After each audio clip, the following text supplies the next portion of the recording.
Hi, I'm Olivia. I'm the Witch of Wonderlust, and no, I'm not quitting YouTube. It's just part of one of the questions in this whole tag video. So just so you know, I'm not quitting. It was just a topic that was covered. Further, I was tagged to make this video. It's like a tag video, and if you don't know what a tag video is, like I didn't for a really long time of literally being a YouTuber, it's just where creators tag other creators in the same niche in order to ask them basically to make similar or the same video. That's all it is. So grab yourself something to drink. I'm drinking Zen Pearls by David's Tea in my shameless plug of a merch cup. That's the definition of Wonderlust. And we'll talk about actually the name in this video and get into all that good stuff. I don't feel like I've talked or really covered a lot of these topics on my own channel compared to if you have heard any interviews with me on them. But yeah, so hang out, grab a drink. It will probably, oh, my food's done. It'll probably be a lengthy video, so just put me on in the background while you're cleaning or just for me to keep you company while you're doing whatever, and let's get to it. So I was tagged by Bex from The Witch's Cookery, and the first question is, how long have you been on YouTube as a content creator? Long enough. It's been since, when was my first, so okay, it kind of varies because I've been posting YouTube videos as a creator on and off since like middle school, but I wouldn't really say that I was doing YouTube as a creator where I really started taking it seriously probably up until 2017, maybe. It's iffy, but the witchy content came around 2017, 2018. What's your channel's name and what is the significance behind it? So my channel's name is The Witch of Wonderlust. It's a new name compared to what it used to be. I've gone through a couple different names, and I personally think names are really important, so I really wanted something that I loved and identified with in a lot of aspects. And I think the first part of it, the witch of, just saying like the witch of the woods, or, you know, the witch of the sea, the witch of the forest, whatever you want to call it. It's a statement. It's such a powerful title to have, and it's kind of saying like the wise person. They have all these different facets of knowledge and skills, and that's just something that I aspire to be. So I was like, okay, the witch of, and then I am an avid traveler. So wanderlust with an A is a real word and is kind of to define this like lust for travel. But travel for me is just another aspect of being curious in general, about being curious about the world, about other people, about languages, about culture, about the significance of things. I don't know, just curiosity is something that I really, really value, both in my own life and in other people. So curiosity is like one of those things that, I don't know, I think curiosity is like the thing that means the most to me in my current life as a human being. So I changed it to Wonderlust because I think it's important to wonder about things and to be curious about things. That is where that name came from, the Witch of Wonderlust. I wanted to be the witch of curiosity, of wondering. What inspired you to start your channel? Okay, so for a very long time, I was not open about practicing, and as most of us do, we start on the internet somewhere where you can kind of be anonymous. And so when I started practicing, and then when I started, I guess, sharing my own experience and wanting to kind of create some sort of community, even if they didn't know who I was, I went on Tumblr. And by no means am I saying get any of your advice or any of your information from Tumblr. However, that's where I started, and my account grew significantly quickly. And so I started getting a lot of the same questions over and over. And one of my ideas was, instead of answering the same DM or answering the same comment over and over and over, that about whatever topic or whatever question they had, a lot of the time these questions that people would have, as I'm sure a lot of you know as practitioners, if somebody asks you a question about the occult or about your practice, it's not really a simple couple sentence answer, right? There's so much more to it. There's so many other things that requires you building context about everything in order to give the other person a full, real answer for them to fully understand what you're saying. And so I got tired of answering the same questions over and over, as well as I didn't want to half-ass answers for people who wanted answers, like who deserved full, in-depth answers. So at the time, I had already enjoyed making videos. I made a lot of vlogs. I have a lot of like old art videos. And, you know, I just liked making videos for myself. So I figured, why don't I just sit in front of the camera and talk, and then I can send that link to whatever person is asking this question. So the first one I made was about moon water, because that was all the rage at the time that I was on Tumblr, or at least in the Tumblr realm, it was moon water. Now on TikTok, or at least maybe a few years ago, it was like the lemon hex or whatever. I don't know. There's like all these different little things that just kind of like go in and out of trending. So moon water was a thing at the time. And I made a full video in depth about moon water. I took it down. It's cringy as hell. I'm never letting anybody watch it. Maybe I'll remake that video. I don't know. But that was the video that I originally posted. And it was just so that I could give people in-depth answers that they deserved without burning myself out constantly answering the same question over and over. Is there a new style of content that you wish to try? Yes, all the time. I think I really want to go deeper into like the cinematic style of filming. And I also want to start dabbling around with like short films that are just filmed by myself. You know, I don't need a whole crew. Maybe that'd be cool one day, but I'd love to do that. I would love to direct, and I think I would really love to direct like music videos one day. I think that would be a lot of fun. Or short films. I think short films, I feel like the visual and the music and like the lighting, all of these things I usually have like a vision for, but I kind of like get a little ahead of myself of what I am able to do for my skill set and as a one woman show. But yeah, I'd love to do more like cinematic things, short films, maybe like music video style kind of things, but we'll see.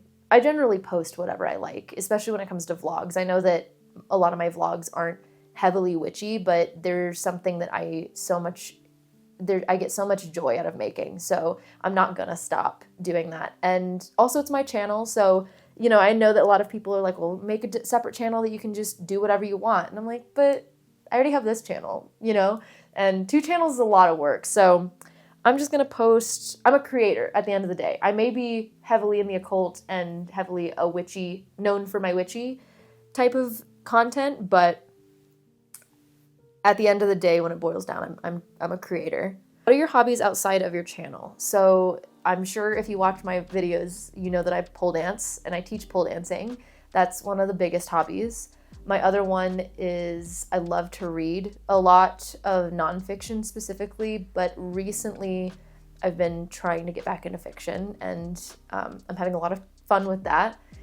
I just like to create things. I like to paint and do like urban sketching and like travel sketchbook type of stuff, not really like finished art. I just like filling up sketchbooks. Sometimes do crochet, so like I made this. I actually have a video of me making this, so I can link that like up here if you haven't seen that. I like to garden, and I like to do taxidermy. So I do a lot of like bug pinning and bone processing. I'll pick up roadkill and skin it if need be, and usually just feed that to these dermestid beetles that I have that are basically flesh-eating beetles, and then that processes the bones and also feeds the beetles, and then I can, you know, keep those bones. I like to sew, and I like to do like DIYs around my house, and I think those are probably like my biggest hobbies. Those are most of my hobbies. How do you plan out your content? It depends on the type of video. It depends on the content that I'm making. So if it is like a sit down chat type of thing that I'm talking about a very specific topic that I want to make sure that I cover things, I usually try to make an outline. So I'll write down like all of the pieces, all the big points that I want to make sure to cover, and then I'll kind of break those points down just into sections, and that's usually how I create that. With vlogging, most of the time I try to go for like a specific, I guess I wouldn't say style, sometimes style, depending on if I'm experimenting with it, but a specific feeling that I want my viewers to feel. So my favorite vlogs that I've ever made were, I think it was last year or 2 years ago maybe, when I was vlogging every single week of October.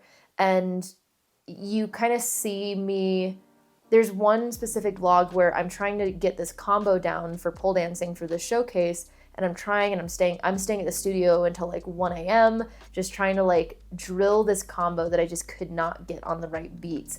And I injured myself, and the vlog ends with me kind of just like being frustrated, and I feel like I captured my disappointment really well in that vlog. And like that's usually how I plan vlogs. Anything between like a complete sit down where it's just me talking or a vlog with like b-roll and whatnot, it's usually I just like jot down shot lists or just b-roll that I need. So if I'm talking about something and I know that I want to like show some sort of visual, I'll usually write down those and like make sure that I get that b-roll so that I can add it in later. But that's like the biggest piece, is like the visual part. The whole like post filming and like the editing and the uploading and everything is a whole different monster. I could go on and on about that though. What are the tools of your trade? I don't know exactly what that means, but I'm going to assume as a creator, all of my tools, all of my gear, everything is, at least whatever's updated within the video that you're watching, is always linked down below in every single description. So, but if you go like a year or two back, you'll get all the gear that I was using a year or two back. So I don't like go back and change it. It's just whatever video you're watching and you go in the description, you will get a full description of all the gear that I currently use. That's where you can find it. As a content creator, do you experience burnout? And if so, what does that look like for you and how do you recover?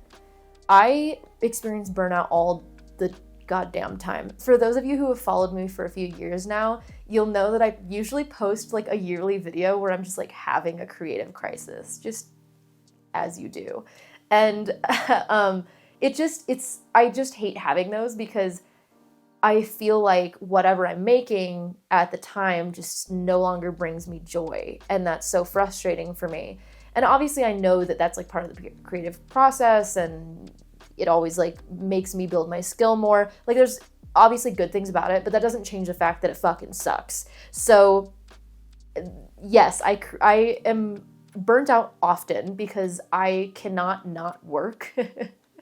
Until recently, I've been a lot better, like way better than I have in years or like ever.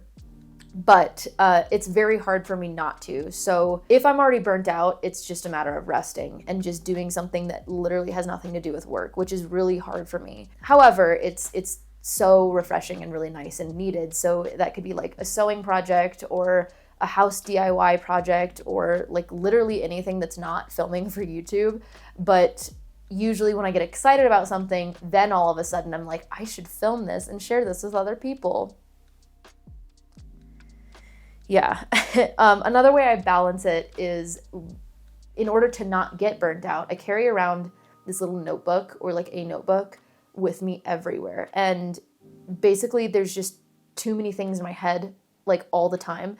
And if I feel like it's something that's just rattling around that like doesn't really serve me in this moment. So if I'm like teaching one of my pole classes and then like a really good video idea pops into my head, I'll just jot it down, and then that idea can just go out of my brain and into the notebook, and I don't really have to worry about thinking about it or like expanding on it in my head at that moment. I can focus on what I'm doing and then come back to it later, which that's been a system that I've had for years, and it's helped a lot. Which video are you most proud of and why? I don't know. I love a lot of my vlogs, but only for only like pieces of them and for specific reasons. You know what? I actually do really like the vlog where I crochet this, because I feel like I like it, but I know I could have done it better. I could have done so much better. So it's a little disappointing. However, I do really like that vlog. I do really love the vlog where I go to Germany for Belt and that, because that, first of all, it's just gorgeous to watch. It was a lot of fun to edit. And I feel like it caught a lot of the feelings that I was feeling. It kind of catches the whole thing from like a very introverted lens. I feel like I captured a lot of the feelings and the visuals, and I did my best to bring along my viewers throughout that whole entire trip, which I'm pretty proud of. Who inspires you within the magical pagan YouTube community? Oh my gosh, a lot of people, and for all different reasons. I mean, how could I not say Annie, the Green Witch? Her photography and her cinematography is just so gorgeous, and I love how she takes her ideas and her videos and her experiences and basically writes them out into this voiceover, or even just into like a talk that she has B-roll playing over. It's just like poetic. Like, her videos are beautifully written, and it's such an immersive feeling that she creates for her audience, which I think is amazing. I like Bex from The Witch's Cookery because she also has really, like, I just love how much B-roll she has.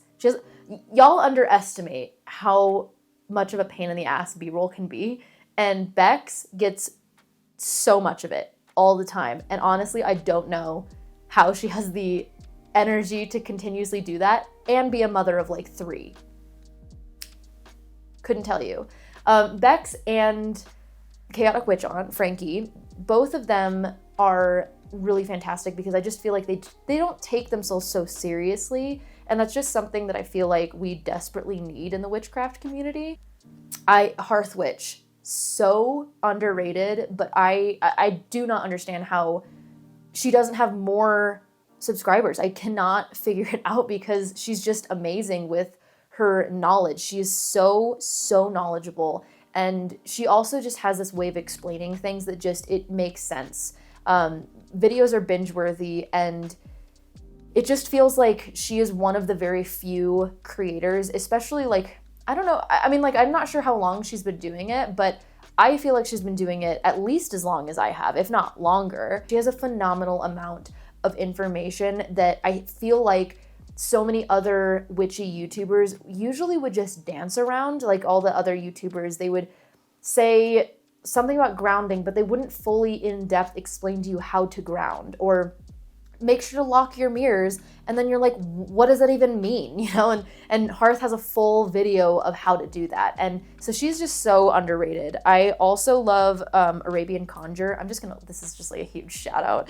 I love Arabian Conjure. She's real about like how a lot of folk practices go, and she shows a lot of her spells just like on camera, and it's very raw. Like, she is just so, there's no holding back punches. Like, she's gonna say what she wants to say, she's gonna do what she wants to do, and a lot of folk practitioners are exactly that. They're not these like lookbook videos, which, don't get me wrong, fantastic, love those, but they're not lookbook videos, they're not haul videos, they're not like the YouTuber-y style type of videos. She is very much, I do magic for money, and this is what it looks like, and it's honest.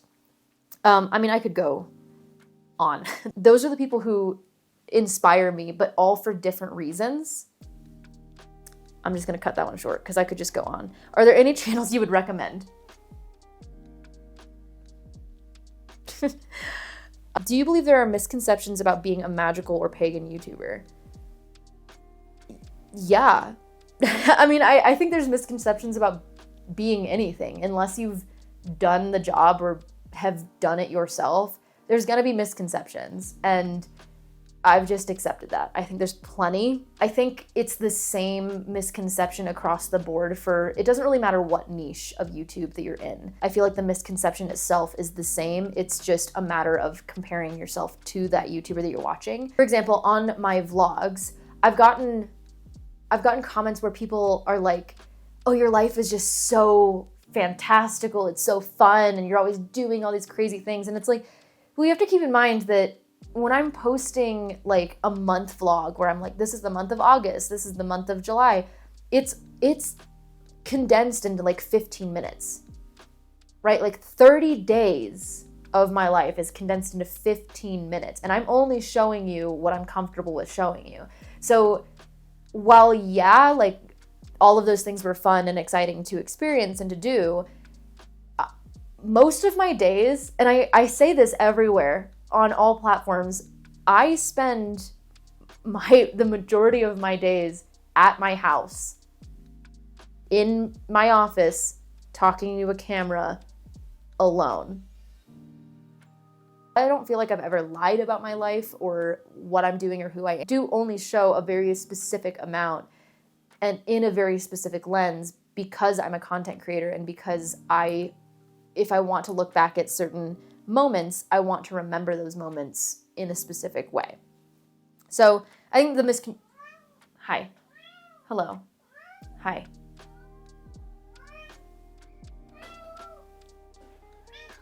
I think the misconceptions are the same style of misconception across the board, not just with witchy or pagan YouTubers. What do you like and dislike about being on YouTube? Okay, so I love the fact that I'm able to create community. That's the coolest part of this whole entire thing, that I can create a community of the people who decide to follow my content. That's a community, and I just think that it's cool. I also love that I get to meet different creators. Like, I have plenty of vlogs where I meet a lot of the other creators that I have befriended online, and you kind of get that connection, because being a YouTuber, and especially being a spiritual, like a witchy, occult YouTuber, that's so specific, and there's so many things that a lot of other people like don't fully understand and never will, just because they aren't in that little section. So I love that. I love that I get to be creative and get to make what inspires me and hopefully help people in their own practice and in their craft. Like, those things I absolutely love. Kind of dislike the culture of creation of like social media in general, which is, the irony is not lost, but I dislike the culture of YouTube and like the comment section. I think the comment section is by far the absolute worst thing that has ever happened to me. It's quite intense, and I wouldn't even say that I'm really that big of a creator. I couldn't imagine having like 1 million subscribers and trying to look at the comment section. Like, that itself gives me so much anxiety. I don't want to do that. Further, people try to email you about things or they DM you about things, and well, I don't mind talking to people. I don't mind it at all. It's more of, I think it's that parasocial relationship that people can get, which is such a strange phenomenon, because viewers are naturally going to create a connection with you. But the upsetting part is that I can't create a connection with my viewers the same way that they are with me. Okay, so I love Markiplier, right? Like, I have his videos playing a lot in the background while I'm like doing stuff, while I'm reading, while I'm crocheting. I just like the noise sometimes. And obviously I feel like Mark is a friend, but I'm fully aware that he has no idea who I am, nor are we friends. But that's the parasocial relationship of like, if somebody sees me in public, they feel close to me, but I have no idea who they are. So it kind of sucks, because I want to talk about the other person, but the only thing that, like, one person knows a lot about me and then I don't know anything about them. And so it's like that disconnect there. What are some of the challenges and struggles you face creating on this platform, and how do you overcome them? And struggles creating is sometimes, this is one of the biggest ones, is I really dislike the trends. Now, don't get me wrong. I think trends are fun. They can totally be fun. And I think like there's a reason why certain things trend. However, for example, deities are kind of trending right now. I would say less now than they used to, but working with deities is like a huge trend. And while I don't think that's a bad thing, it's frustrating because a lot of the community itself kind of expects the creators to follow these trends, almost get upset when we don't. I wouldn't say it's like the biggest problem, but it is kind of irritating because I'm not somebody who works with deities. I've never really been somebody who works with deities. I don't really plan to work with deities. And so this whole thing of like, when people ask me questions about deity work, people then expect me to be all of a sudden doing this kind of practice that I don't have any experience, nor do I really have any interest in doing. But that's really my only like biggest challenge, other than regular creator things of sometimes like super inspired, not inspired, super inspired, not inspired, you know. What is your opinion on monetization, paywalls, and exclusive content? Oh, that's a good question. I have a Patreon, and I'm not against paywalls, and I'm not against like exclusive content, because there are some things that I definitely don't want just out there for anybody to see. I do want people to really want to see it, as well as exclusive content, paywalled things. The internet has really skewed a lot of these things, and it's frustrating because a creator, I've seen too many, unfortunately, creators make something like an ebook or a course or exclusive content when it's just nothing but recycled content from their public content. Why would you have people spend money on that?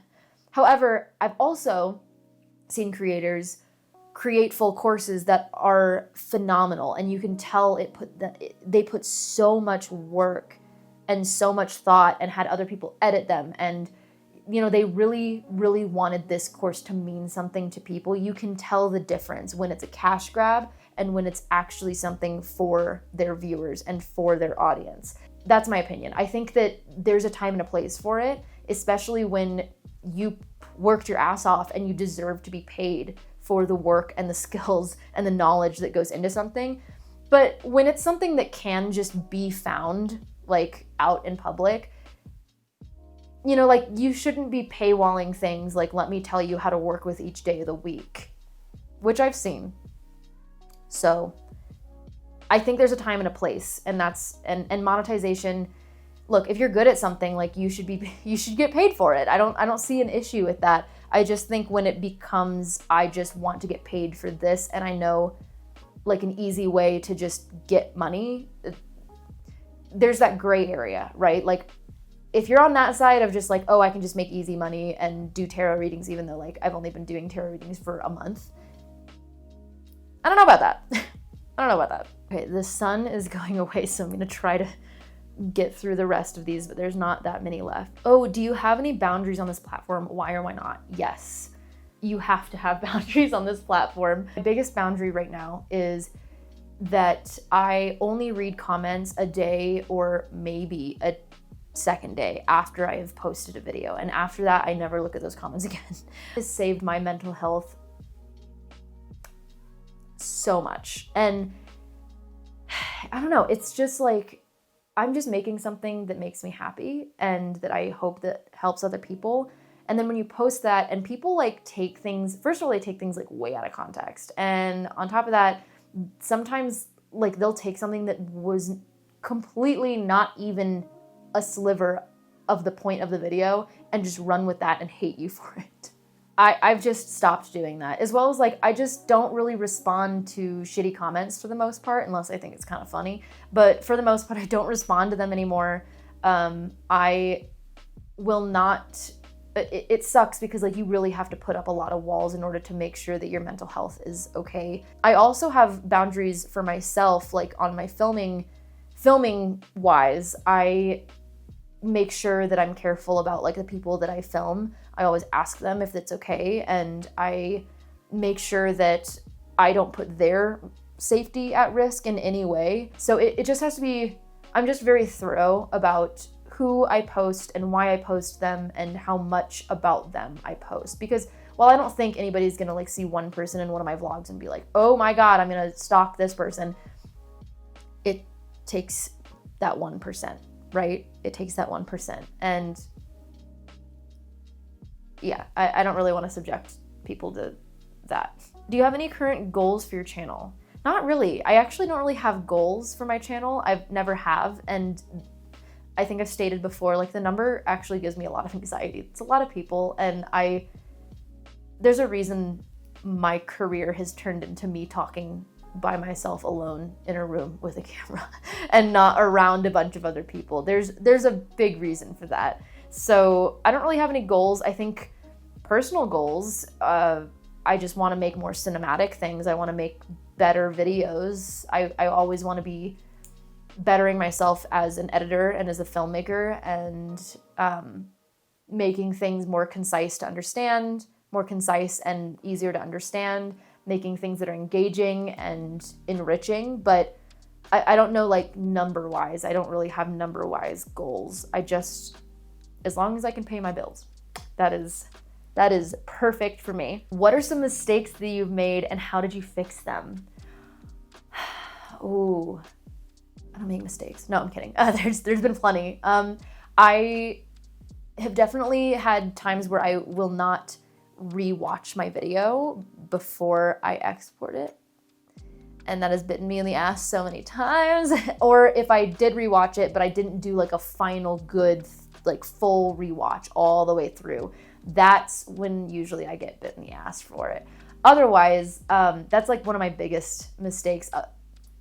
I have also had, it's a funny story. I had a phone number in one of my bullet journal videos like years ago, and somebody got a text, like, because I had changed my phone number from like all those years. Somebody else got a text, basically like, I don't know, it's just like random stuff of like witchy things, and this person was like, who is this? And they were like, oh, I love your videos. And they were like, what the fuck are you talking about?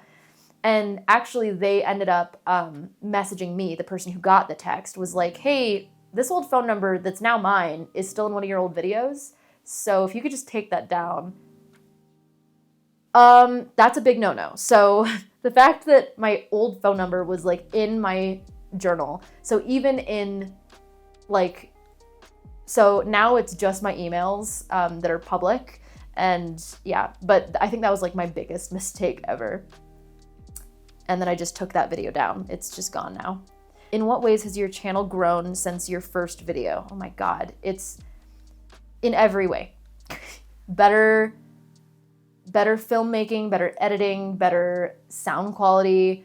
And also I think like my audience has definitely shifted as well. The more open I am about my life compared to just making witchy videos. Because the witchy videos, that drug in some weird comments. Whereas like the more open I was and the more human I became, instead of just a witch on the internet, I was like a person who practiced witchcraft.